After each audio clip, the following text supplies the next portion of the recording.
world. Welcome back to another episode of Talent Roadmap, where I interview folks in my network, capture their stories, their job search journey, and best tips and tricks on how they've navigated it thus far. Today, I have a mutual connection from a friend of ours interviewing at a company I'm working for, but that's another story for another day. Adriane Devereux. Is that how you pronounce your name, Adriane? That's a really fancy way of pronouncing it. Okay, Devereaux is the, I guess, very American way. Yes. beautiful. We'll go the American way, Devereux. So Adriane has a very interesting story. Again, we met through a referral, interviewing channels on the back end, and rather than kind of push through an interviewing process, we used that conversation as a means of networking and getting to know each other. And I said, "Hey, Adrian, you'd be fantastic on my podcast." She goes, "You know what? Let me think about it." And 2 weeks later, we're here. So I don't want to botch up her story. She's got an incredible one here she's going to share today. So without further ado, Adrian, if you can let us know a bit about who you are, what you've been doing, and we'll go from there. Sure. Well, I guess I'll start with my general career story, and then maybe if we want to get into like personal stuff later, we certainly can. For sure. But yeah, I started my career in the nonprofit space. I graduated in 2008 with a really like gung-ho, optimistic attitude of I'm going to help change the world, and I felt like the best way to do that was through nonprofits, and learned over time that while that altruistic point of view is, a nice one to have, it's also very like young and youthful one to have, and just learned that there were maybe other ways that I could make an impact while also making money, Of which course. of course is an important thing to do as part of your career journey. So I eventually moved into the marketing space. I worked for a marketing agency for many years and really kind of like learned the ropes. I guess I should take a step back. I started in Dallas, Texas, which is where I'm originally from. And Mm, when I was about 29, I decided to make the move to New York City. I did not have a job lined up. I didn't even have a place lined up. It was just kind of one of those, big life changes type of situation. And I was very fortunate to have family members here who really kind of helped me out. And through some awesome networking, kind of crazy networking, I was able to get a job with this marketing agency where I really learned so much about the agency world. I learned a lot about brand marketing, CPG marketing, and it was, really fantastic experience. But I also knew that being in the agency world was not what I wanted to do for the rest of my life. So right. yeah, so after about 6 years, I left, and I was really convinced that I was going to go on the brand side. As we always talk about on the, in the agency Okay. world, like I'm gonna be on the brand side. So I was really excited about that. And then I got approached by the former CEO of that original agency where I worked to help him build an entirely new marketing agency. Wow. And I really loved the mission. I was excited about building something kind of from the ground up. And so, yeah, I decided to jump in, and it was really my first foray into more of the business operations side of things. So whereas what I was doing on the marketing side was very like lots of logistics, lots of project management, people management, client management, it really encompassed a lot of those different areas. This was much more focused on really building the company from the ground up and really building that foundation. So a lot of operational pieces that I was able to use my, skills from my previous role. And it was such a learning journey, I will say, but just really opened my eyes to the world of kind of early stage startups and I don't know, just how fascinating it is to grow something from nothing. And that the whole idea of going 0 to 1 and then 1 to 10 and 10 to 100. So Right. yeah, that's really where I got the startup bug. So from there, after the agency was acquired within like 21 months of being founded, which is a whole other story. Wow. Okay. Yeah.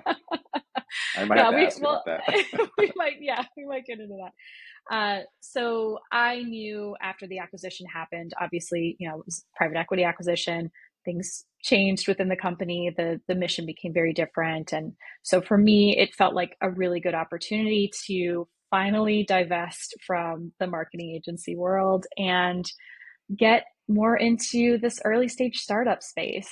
And so that's what I did. I left this was about January of last year. And over the last about 14 months, I have really immersed myself in entirely new industries that I have never really been a part of, and really taken on more of a chief of staff role with founders and CEOs. And so that's kind of where I am now. I'm working for a couple of different groups. One is a startup manufacturing company based in Red Hook, Brooklyn. And if you asked me 10 years ago if I would be working for a manufacturing, or told me I would be working for a manufacturing company, I would laugh in your face. I would say, like, that's absolutely not going to happen. Not gonna happen. Uh, yeah, yeah. But that's been a really cool experience, just to learn, again, an entirely new industry. And I'm working closely with a very good friend of mine who I've known for just about 10 years, since I moved here to New York. So that's been a really, really cool experience. And then I'm also working with a women's reproductive health CPG company. We literally just launched this past week, which is super, Wow. super exciting.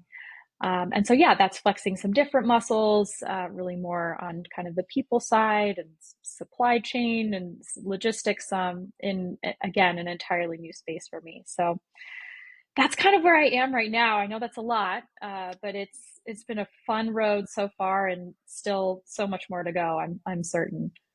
No, no, thanks for sharing. It's super, I'm super energized. So we chatted for half an hour like 2 weeks ago.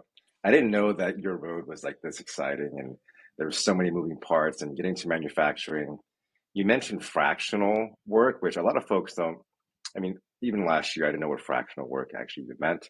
Yeah. And, in this last month, I learned what a chief of staff kind of does, but not really. So if you can dive into like how you got into fractional work, which I think is super important nowadays for folks to continue up leveling their skills, maybe taking risks in new areas and industries.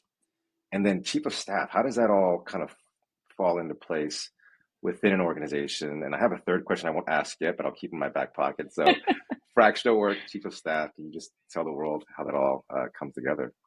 Absolutely. So fractional, I also didn't know this term. I think it's really come up pretty significantly in the last, I don't know, 8 to 12 months. So fractional is different from part-time in that it's really meant for people who are kind of at that higher kind of VP or executive level, really, experts in their fields, and working for companies that don't necessarily have the ability to bring somebody on in a full-time capacity, but really want to be able to have somebody immersed within the company and be able to, make an impact without being full-time. So Right. it is, yeah, it's a really cool way to pull people into the company that are not necessarily consultants, right? Because consultant really implies that someone's coming in for a specific project or a set period of time. Fractional Mm, is really more, you're here for the long haul, hopefully, right? With an right, right. opportunity to full time, but knowing that the skills that fractional person is bringing um, are not skills that really anybody at different levels could, I'll say a lower level, for lack of a better Yeah. term, could Mhm. bring to the table.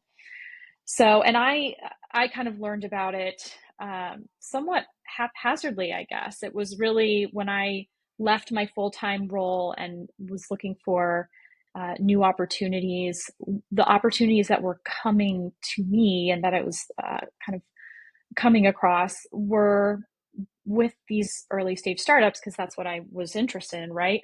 And so Right. often when you're at that, like, bootstrap or pre-seed or seed stage level, you don't necessarily have the, financial capacity to bring somebody on full time. So that's kind of how I was introduced to it. And I will say I love it because I'm able to, again, really immerse myself in these companies and get into all sorts of problem solving and digging through challenges that I would as a full-time employee, but I also get to do some of that context switching too, right? Going from one company to another and really Right. thinking about how to approach things um, with different industry backgrounds and experience. I can kind of bring my knowledge from one industry and pull it into another. So there's some opportunities to learn and grow with each of the different fractional roles that I'm in. Mm. Which I think aligns really well with now that you've mentioned like the fractional work and how that kind of operates, and then bringing in, your ideas and skill sets from different industries. It kind of feels like a chief of staff could be taking various skill sets and then context switching within a certain company at a certain stage to do, I think in your background, operations, marketing, and then brand, right? Is that accurate? And people like People, okay, I will say chief of staff. Yes, so that's also a really interesting role. It kind of runs the gamut in terms of level of work that's done. And there's a really great Harvard Business Review article that describes the different levels of chiefs of staff. And I would butcher it if I tried to go right, through each one. But what I will tell you is, lowest level is kind of like a step above an executive assistant. And I do think that there are times that it's becoming less so now, but as the chief of staff role becomes more prevalent in many industries, people are understanding that it's not an executive assistant, right? It is definitely a more strategic role where you're really working to be the right hand of the principal, whether that's the right, founder, the CEO, the COO, whoever it might be, um, and and really helping to I love this term, be a force multiplier for them. So yes, yep, yep, doing the work that they can't, it's you only have so much time in a day, in a week, in a month, in a year. So having an entirely dedicated person to really support your efforts and move forward a lot of the strategic objectives that you have in your executive role really lends itself to being more productive mm, and having more of an impact within the company. that's amazing. I'm going to have to check out that Harvard Business Review. I think most recently doing a search on LinkedIn, there's actually engineering chief of staffs now. That Oh, exactly right. I literally found this out like 3 years ago. I was like, wait, what? That's actually a title? And I think companies, what I really appreciate about nowadays in tech specifically is we're getting very creative in how things operate, how things move, and how we're structured, especially with AI being as broad and as well known as it is nowadays. 3 years ago, we're still operating with the same structures, either flat or hierarchical. But now it's like, what do we really need? With people, people have evolved into having skill sets, multiple facets of business and technology. And it's an exciting time we live in at the moment. But before I go off on a tangent, I need to ask you, it's been a 14-month journey for yourself. There's been some highs, some lows. How are you getting into all these conversations? How are you keeping such a good attitude about everything? Showing up to podcasts. I see your LinkedIn. You're very active in who you're working with. And yeah, tell us a little about that and kind of, pull the curtains back on Adrian's journey the last 14 months. oh my gosh. Well, first of all, you are giving me so much credit that I truly appreciate. I will say I have been, I want to address both the podcast and the LinkedIn because this is my first podcast. Oh, cool. You're doing great. Thanks. Yeah. So, yeah, it feels really good. Feels Nice. great to kind of like start this off. Thank you for the Of course. opportunity. Yeah. And then with LinkedIn, I have to say I have been really, really reluctant to push out, like share my story, to really push out content.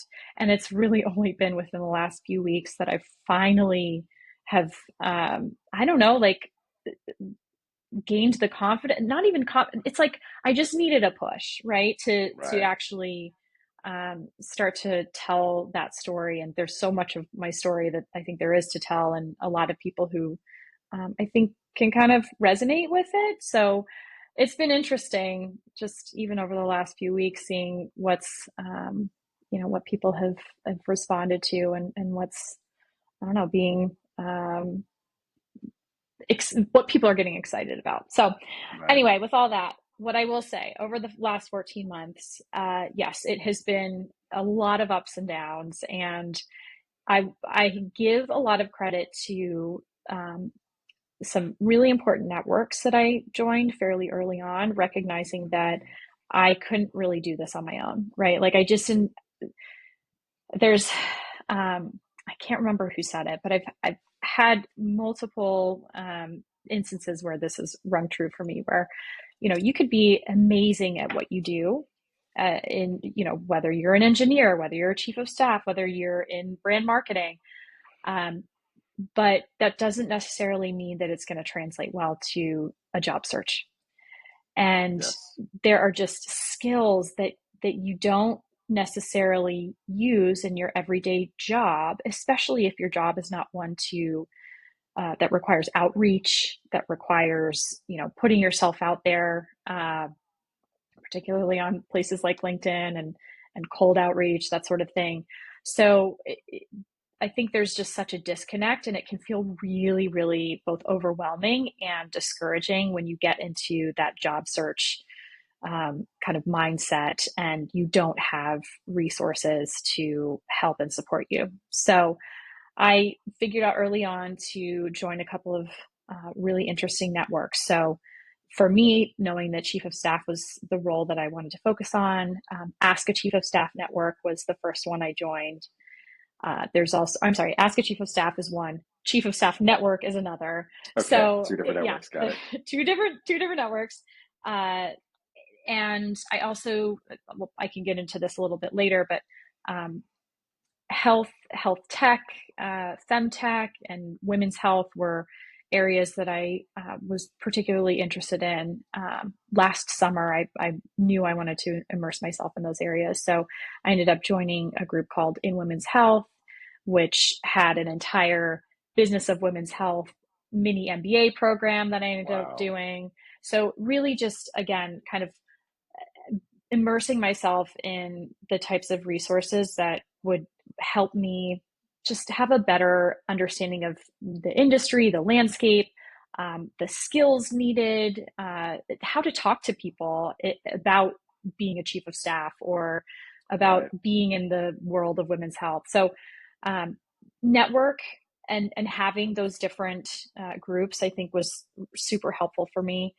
And then I cannot discount the career focused groups that I joined as well. So, two that I decided to join. One is called Next Careers.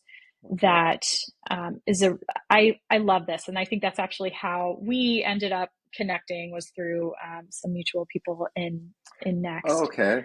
Got it. Got it. Yeah, yeah. So Next is really, I cannot emphasize enough how special of a group this is. So Anthony Nardini started it, I want to say maybe 2 years ago, if maybe less. And there have been 5 cohorts so far of about 100 people. And he is really, really intentional about um, finding people who are going to come into this community and give as much as they get. So, really diverse group, people who have all sorts of different backgrounds, largely interested in coming into the tech industry, but not necessarily exclusively. And I have just found this community to be so incredibly helpful. There are, kind of like weekly, um, uh, what's the word that I'm trying to think of? Meetups. Meetups. Meetup, yeah, like Yeah. there are entire, sessions really that are educational. He brings in Interesting. speakers. It's like resume writing. It's thinking about your like frameworks for what do you even want to do? Like, what is your next step? There's some really cool frameworks that he has kind of walked people through, all sorts of resources from that perspective. And then also just, again, the community, the network. So opportunities to, talk to people who may have had similar experiences or may have had entirely different journeys, but we're all kind of in that same mindset of like, what do we want to do next? What's most interesting to us? So that has been, I think, a really remarkable community for me and really helpful. And I strongly encourage anybody who is kind of in their job search journey to find a network or a community that really aligns with what it is that they're trying to do. Man, thank you for sharing that. I'm putting all the puzzle pieces together now, and I'm definitely going to check out Next Careers. Is it called Next Careers? Yeah, yeah. Yeah. Funny thing is, I just joined ACE. It's an AAPI entrepreneurial group. Had no Cool. idea it existed, and chatted with Jackie. I think you might know Jackie. Um, Maybe a smaller network connection somewhere. Yeah, Um, yeah. Anyhow, on her page, she had to become the president of this group. And I'm like, what is this group? Right. And this is all on LinkedIn. So for those watching, it was literally, I spent, I don't know, 10 minutes yesterday on LinkedIn and realized this is a group that's national. And it's, again, Asian and American Pacific Islanders that are entrepreneurs that are either entrepreneurial or looking to get into the space. I was like, oh, that's me. Like, that's the group. What I mean? Like, it kind of clicked. And early on in my career, I was mostly like focused on veteran groups, so military veterans, and Operation Code was one Mm. of the first groups I joined, and it was all on Slack. It was really fun. And since then, I kind of like maybe was too focused on my career and things were going well that I forgot about communities and how important they were. And it just energizes me to meet new people and folks that are doing things or doing things now or have done things that I want to do. Like it's almost like real life, like reading someone's book in real life as they're creating their story. So um, all that to say, I haven't discussed communities in quite a long time. Even folks that come to me in the DMs and ask me for advice, I'm like, well, just build a framework. Here's my playbook. It's free, or meet this person. But yeah, communities are where it's at. I feel like Totally. now, yeah, exactly. And sorry, I might get tangential, but you're from Brooklyn. I have like three or four more friends in Brooklyn, and another friend in Manhattan, all through conversations I've had in the last 3 years. So I may be out there in May for a half marathon. Kind of just doing a dual trip to complete an event, but also meet folks. So, yeah, anyhow, definitely going to check out Next Careers. And then, yeah, Well, now that I know this, we're going to have to meet up for coffee in I person. was going to say, yeah. I was going to say that here live. So folks are like, oh, that's cool. That's how you do it. But Yeah. no, I think that would be really cool. I've never been to Brooklyn. I've always been a Brooklyn fan from way back in the days, the Jay-Z's. Actually, growing up, I grew up in Hayward. I live in Oakland now, but I was always the East Coast rap fan, and my friends hated me for it. Like, dude, you're from the Bay. You gotta be hyphy, and I just That's a way to resonated. make some enemies, right? Oh my God, I was always the outcast. I had a New York hat too. Like, it was crazy. But no, I think one of my biggest like life goals, and it sounds really crazy, but it's to go to Brooklyn and check it out. So I will All be right, there very May, soon. it's going to happen. It's gonna happen. Yeah, 99% chance it'll happen. So yeah, appreciate that. So yes, as you're continuing your journey now, um, any challenges you want to share? Because the communities you seem like that's what's kind of keeping you moving and motivated. You know, I'm sure applications are difficult, setting up meetings. What can you share about some of the challenges around those aspects? Yeah. So I would say the application process, like uh, maybe I'll take a step back to say there are other groups that I have joined as well. So I also want to just shout out one that is important to me. I joined a group called Career Sprout, which is, for lack of a better way to describe them, it's really like a collection of career coaches, Mm, very specifically pretty much within the tech space, and very specifically um, helping people who are looking to make a change. And they have another like really very helpful framework. It's a whole curriculum of the way that they recommend kind of operating when you get into a situation where you are looking for your next job. And Right. I have really that framework has really resonated with me. It's been very helpful. And I bring this up because one of the things that they recommend is really not going on the like spray and pray application, Right. you know, kind of journey, and really being more intentional about doing it through networking. And Mm-hmm. so I I think I really started before I started working with them. I really did kind of have this idea that I just need to be like applying to as many Right. jobs as possible, and within the application process, using certain tools. I used Teal for a Yeah. good period of Feels time. great. Yes, it is great. I will say that it was really helpful in terms of like tracking what I was, where I was applying and my level of interest. And there's a lot of really cool components within that tool. They also have the resume builder piece where you can really, really tweak your resume to um, align with the job description as closely as possible.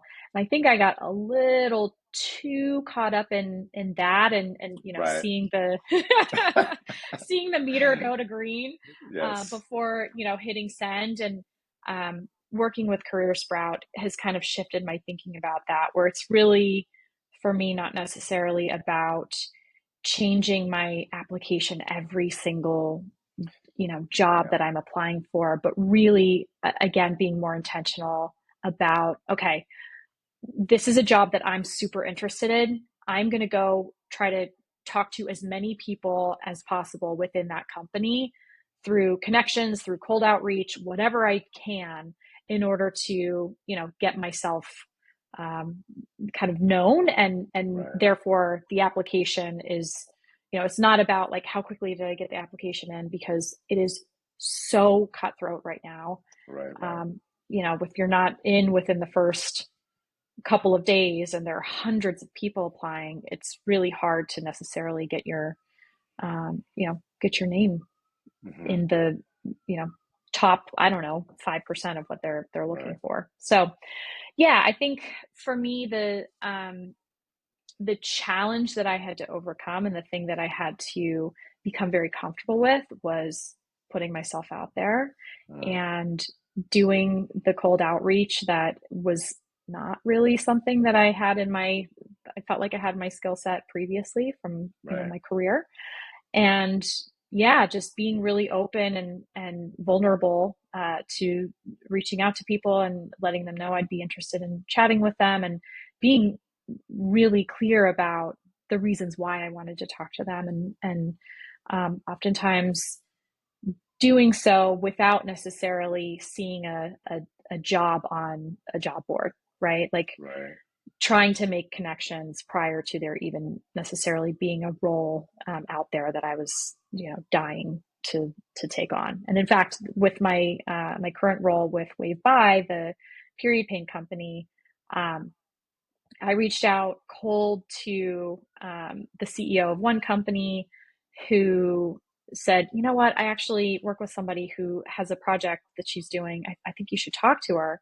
It was Mm-hmm. Margot Harrison, the founder of Wave By. Right. And I got on the phone with Margot, and she was like, I'm not even really sure why we're talking. Can you remind me again? Like, what, who are you? Yeah. Yeah. Exactly. And it was through, a couple of conversations that she was like, actually, I, I think I might need your skill set. I'm really interested in what you do as an operator. And I think it would be actually really helpful for you to come on board. And So cool. yeah, so we create, I mean, like, I feel very fortunate that we kind of created a role out of thin air, and it's I'm just so excited about this particular company and what we're doing. So it can be done. Can't be done. Yes, I think you've surpassed the BDR trading. You're essentially doing all these things that are adjacent to other verticals in a company, right? So the BDR piece, the cold piece, the networking piece, even writing an email to introduce yourself sometimes feels so overwhelming. Right? You Yeah. can use AI to help, but at the end of it, you want to polish it to make it sound like your voice.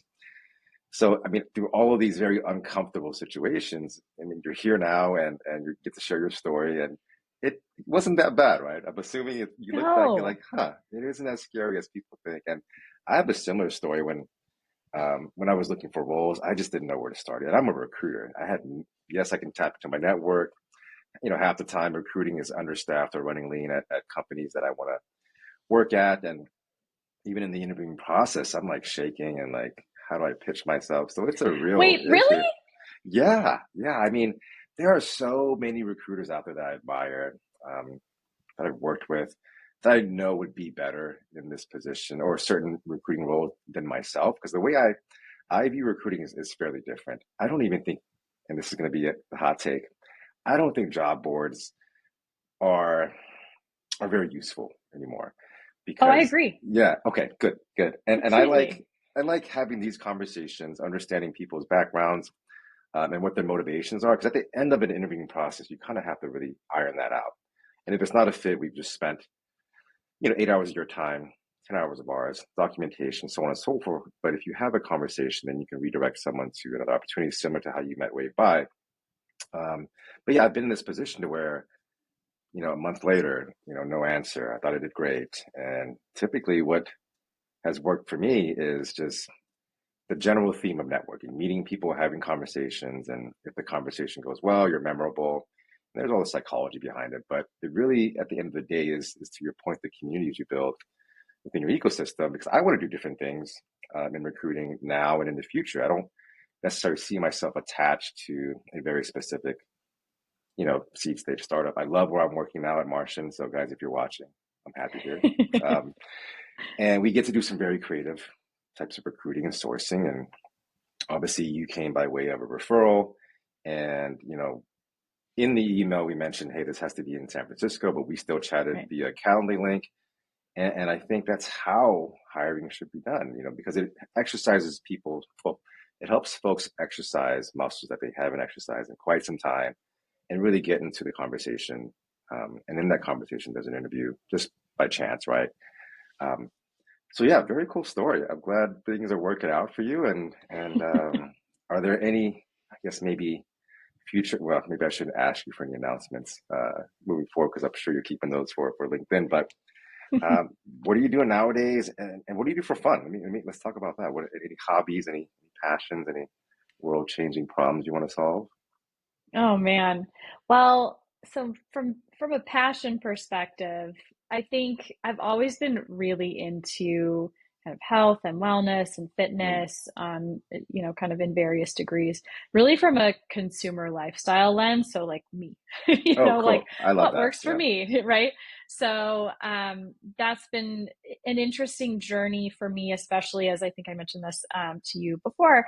I am a mom of a Hmm. almost 2 year old, Yep. which is a completely life changing experience. So, what I was doing from health and wellness and fitness perspectives prior to being a mom just looks so So different different. from what I can do now. And that's not to say it's completely different and that it's those things aren't still priorities for me, but it's just time constraints and priorities. Like you kind of have to rethink all of those things. And then there Absolutely. are, not to get too into the weeds on this, but like your body changes, right? So like there's a whole other there are whole other considerations that come into play when you become a mom. So but that's been, I think, another kind of really exciting part of my life is, yeah, becoming a mom and having this incredible little being that I'm, teaching and watching grow. And Yeah. it's like, this is nothing remarkable, right? Like this is everyone experiences this, but it has Right. just been like the coolest experience in my eyes. And I'm really excited about, being able to have that part of my life, which is Hmm. huge, right? Like this is a huge, huge thing.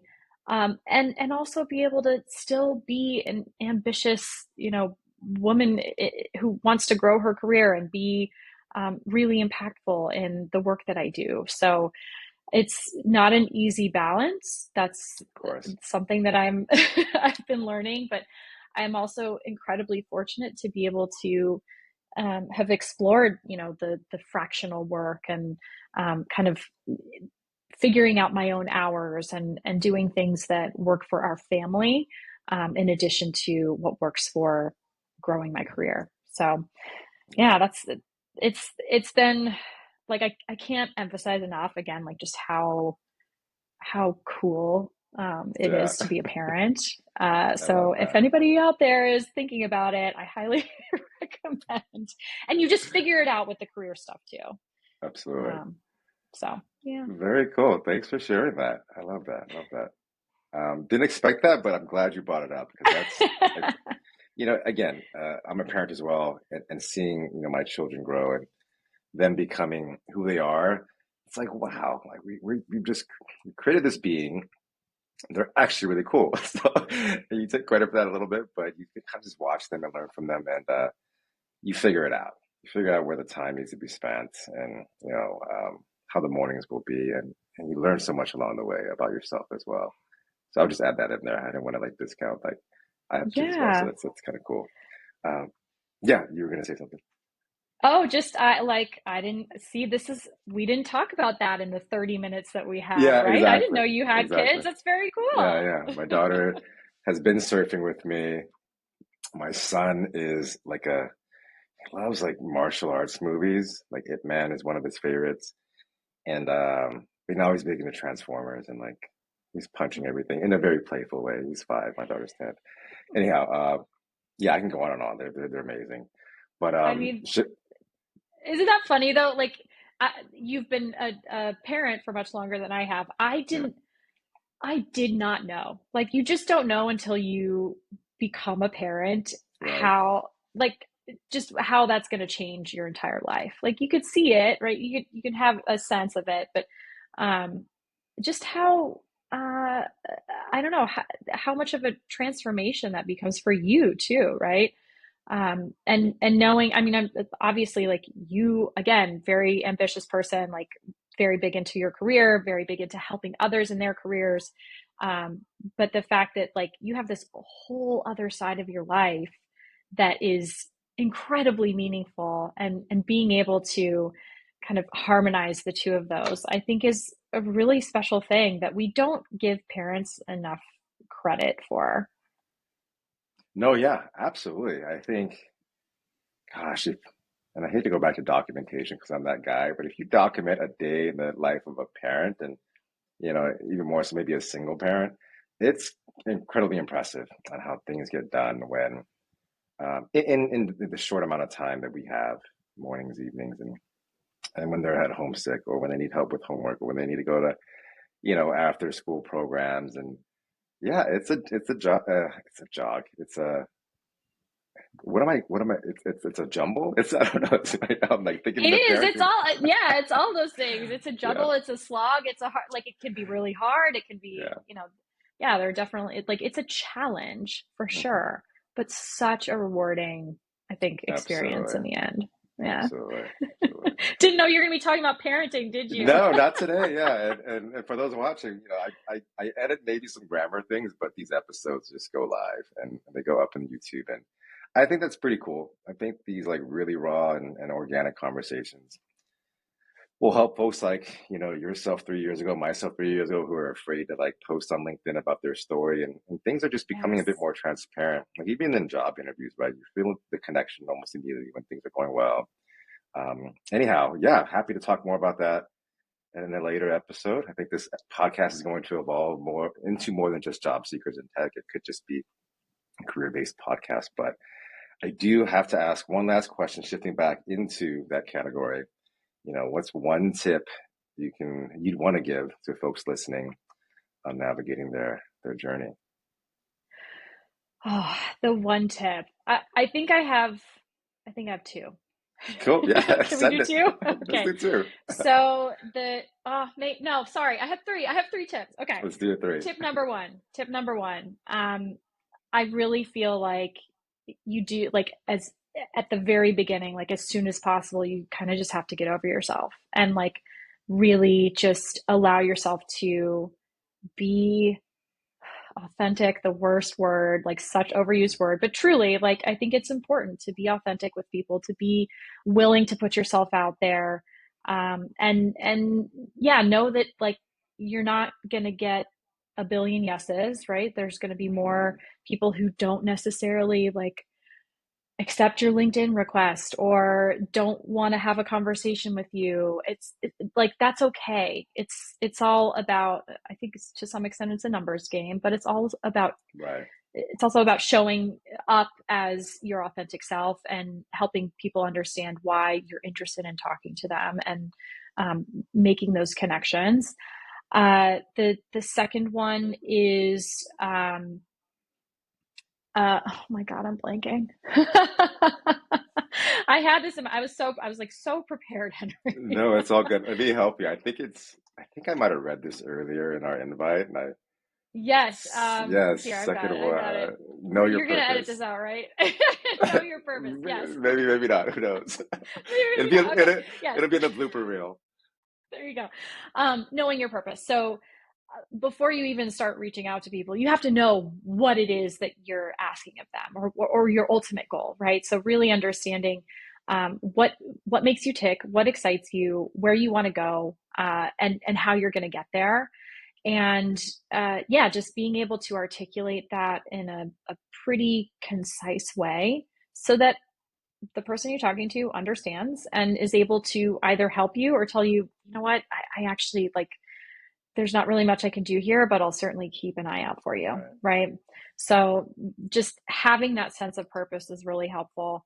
And then the third piece is giving more than you expect to get. Oh, And I this love is that. where I'll take it back to the next group because I think that is such a huge emphasis. And it Hmm. really does. Like, I,